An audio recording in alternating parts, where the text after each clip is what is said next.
Hi, இன்றைக்கி chicken உப்பு கறி எப்படி செய்யலான்னு பார்க்கலாம் வாங்க. 1/2 கிலோ சிக்கன், 10 வரமிளகாய், 1/2 ஸ்பூன் ஜீரகம் எடுத்துக்கலாம். இது 3 பொருள் மட்டுமே போதுங்க.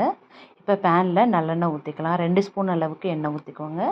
இப்போ நம்ம கட் பண்ணி வச்சுருக்கிற வரமிளகாயை இது கூட சேர்த்துக்கலாம்.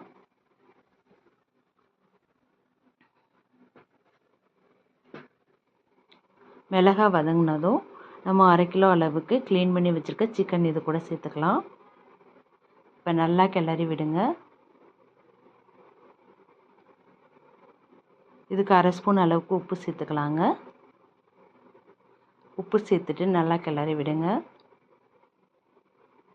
1 கிளாஸ் அளவுக்கு தண்ணி சேர்த்துக்கலாங்க. இந்த உப்பு கறிக்கு 3 பொருளே போதுங்க. வேறு எதுவுமே நம்ம இதில் எந்த மசாலாவும் போட போகிறதில்ல.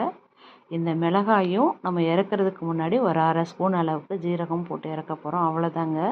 ரொம்ப சிம்பிளான ரெசிபிங்க இது. இந்த அளவுக்கு நல்லா வற்றினதுக்கப்புறமா 1/2 ஸ்பூன் அளவுக்கு ஜீரகம் போட்டுக்கலாங்க. இது நல்லா கிளறி விடுங்க. அவ்வளோதான், டேஸ்டான சிம்பிளான சிக்கன் உப்பு கறி ரெடி. தேங்க்ஸ் ஃபார் வாட்சிங்.